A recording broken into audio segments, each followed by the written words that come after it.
Oi gente, tudo bem? Professor Matheus aqui e hoje nós vamos terminar o nosso conteúdo sobre contagem de carboidratos falando da contagem de carboidratos aplicada ao paciente com diabetes tipo 2, tá bom? Já falamos da contagem de carboidratos no paciente com diabetes tipo 1 e hoje com a contagem de carboidratos no paciente com diabetes tipo 2, tá?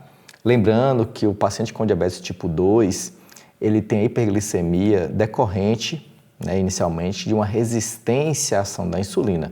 Claro que pode evoluir também para uma diminuição na produção da insulina com o passar do tempo, mas inicialmente o diabetes tipo 2 é caracterizado por essa dificuldade na ação da insulina, tá?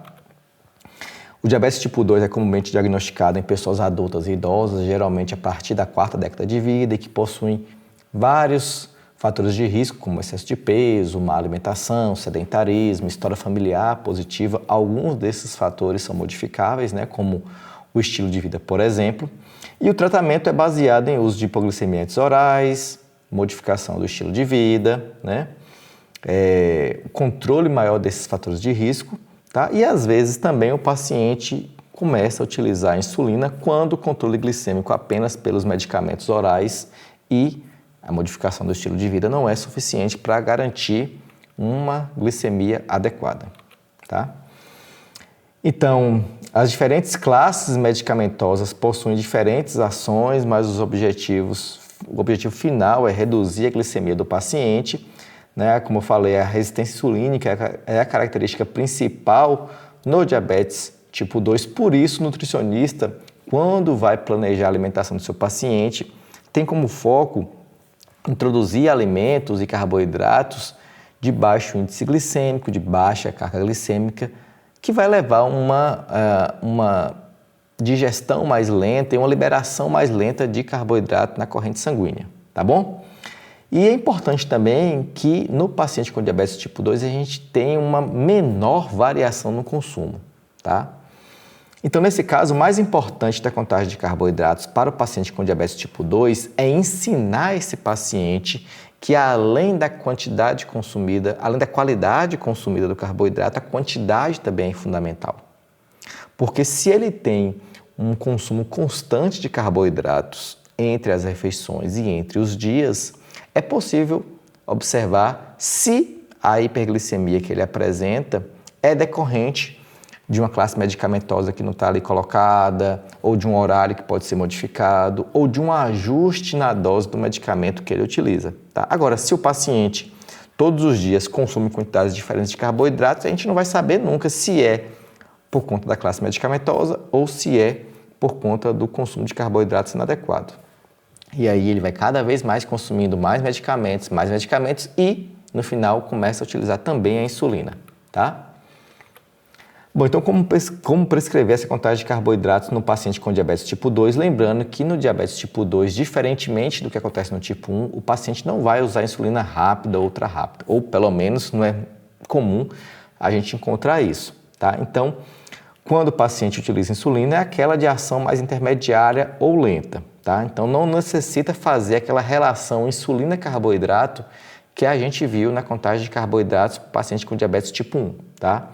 Então, é comum o paciente com diabetes tipo 2 utilizar vários medicamentos, como eu já falei, e para saber se a dose e a classe de medicamentos escolhida estão adequados e até os horários, se eles estão adequados, é importante a gente ter esse consumo relativamente parecido, tá? Constante.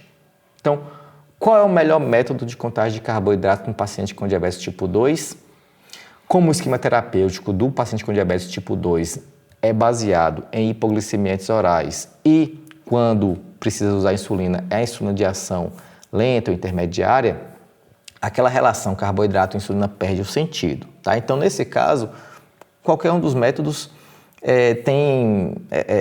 assume características muito parecidas, assume relevâncias parecidas. Então, no fim, o que é preciso é fazer com que o paciente não varie o consumo de carboidratos ao longo dos dias, evitando variações, consequentemente, na sua glicemia, tá?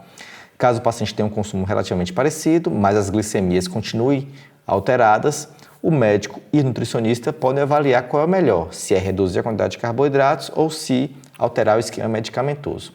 Então, vamos para um exemplo aqui aplicável. Então, o paciente DEF utiliza 2 tipos de hipoglicemia anti-orais. Um ao acordar, antes do desjejum, e outro ao meio-dia. Ele não utiliza insulina, mas o médico está considerando o uso porque o paciente vem apresentando muita hiperglicemia nos diferentes horários. O paciente quer iniciar atividade física, pois encontra-se com obesidade grau 1, além de hipertensão e dislipidemia. Como eu falei, naquele combo, o paciente com diabetes tipo 2, é muito comum a gente observar que essa pessoa geralmente tem outras situações de risco, como hipertensão, excesso de peso, sedentarismo, dislipidemia, esteatose hepática, enfim, geralmente a gente encontra isso nos pacientes. Então, nesse caso, eu vou primeiro calcular o VET da dieta, lembrando que a gente tem que sempre considerar qual é o objetivo que não é global do paciente, que não é só o controle glicêmico. Nesse caso aqui, por exemplo, a gente poderia pensar na perda de peso. Então, calcular um VET para perda de peso. Determinar a quantidade de carboidratos diária que esse paciente deve consumir, vai ser uma dieta normoglicídica, vai ser uma dieta low carb. Esses dias eu até respondi um aluno que me perguntou se as dietas low carb são indicadas para pacientes com diabetes, e eu falei que não há uma recomendação ainda formal para o uso das dietas low carb, porém, tem muitos estudos demonstrando que elas podem sim ser efetivas para o paciente com diabetes tipo 2, que está com um descontrole glicêmico muito importante, tá? E lembrando que low carb pode ser qualquer dieta abaixo de 45% de carboidratos. E aí você define se você quer uma low carb muito rigorosa ou uma low carb mais leve. Mas enfim, você define a quantidade de carboidratos que você quer dar para esse paciente e vai distribuir a quantidade de carboidratos nas diferentes refeições ao longo dos dias, tá? Você pode fazer em mais, pode distribuir em 5, 6, 8 refeições. A gente aprende na faculdade que o paciente tem que consumir 6 refeições por dia, Mas nem sempre isso se aplica. Tem paciente que vai se adaptar melhor consumindo 4 refeições ou 7 refeições. Isso vai depender muito do estilo de vida de cada pessoa e dos objetivos, como eu falei, dos macro-objetivos do tratamento nutricional, tá? Então, olha para esse exemplo. Uma dieta de 1.800 calorias, para perda de peso. Uma dieta em que o paciente vai consumir 45% de carboidratos. Eu coloquei uma dieta normoglicídica aqui, no limite inferior, que vai dar em torno de 810 calorias por dia, oriundas dos carboidratos. Essas 810 calorias, quando convertidas em gramas, são 202 gramas de carboidratos por dia. E eu defini aqui que esse paciente vai consumir 45 gramas no almoço, no desjejum, 45 gramas no jantar. No almoço ele vai consumir 67 gramas e em cada lanche 15 gramas. Lembrando que esse paciente aqui vai fazer 3 lanches ao longo do dia. No total, as 202 gramas que eu já prescrevi. Então, eu posso fazer a contagem de carboidratos da seguinte maneira. No desjejum, 45 gramas de carboidratos, ele vai olhar nas tabelas de composição e consumir exatamente 45 gramas, ou consumir 3 equivalentes da lista de equivalentes. Nos lanches, ele vai consumir os 15 gramas de carboidratos, ou uma equivalente. No almoço, 67 gramas de carboidratos, ou 4 ou 5 equivalentes. Por quê? Deu 67 gramas, não deu exato, tá? E já que não deu exato e deu 67 gramas, eu poderia falar para ele consumir 4 equivalentes, que seria mais ou menos 60 gramas, ou 5 equivalentes, que daria mais ou menos 75 gramas de carboidratos. E aí, qual escolher? Se fosse pelo método 1, eu falaria para ele consumir exatamente 67 gramas, ou 65, 66, 68, Não vai dar exato, nem sempre. Mas na lista de equivalentes eu vou ter que escolher. Vou oferecer 4 equivalentes ou 5 equivalentes. Nesse caso aqui, de início eu preferiria escolher 4 equivalentes, já que é um paciente que está com excesso de peso, com hiperglicemia constante. Então, eu escolheria 4, mas se você escolhesse 5 também, não estaria errado, tá? E no jantar, mais uma vez, 45 gramas de carboidratos ou 3 equivalentes.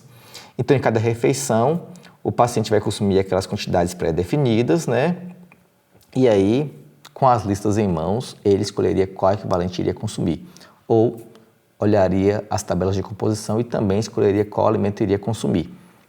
Mais uma vez, sempre é importante lembrar para o paciente que fazer contagem de carboidratos não é um passe livre para ele consumir o que ele quiser, ele precisa ter bastante responsabilidade nas escolhas alimentares, tá bom?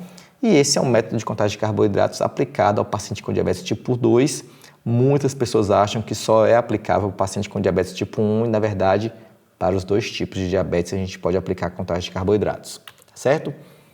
Aqui tem meu Instagram, tem meu site, se vocês tiverem alguma dúvida, se ficou alguma dúvida desse material, podem me contactar que eu terei o maior prazer em responder para vocês. E a gente se vê no curso 7, 9 e 11 de agosto, o curso de interpretação de exames laboratoriais para nutricionistas, onde eu vou ajudar vocês a entender como funciona o controle glicêmico do paciente, além apenas daquela glicemia de jejum que geralmente as pessoas olham, tá bom? Aguardo vocês lá, um abraço.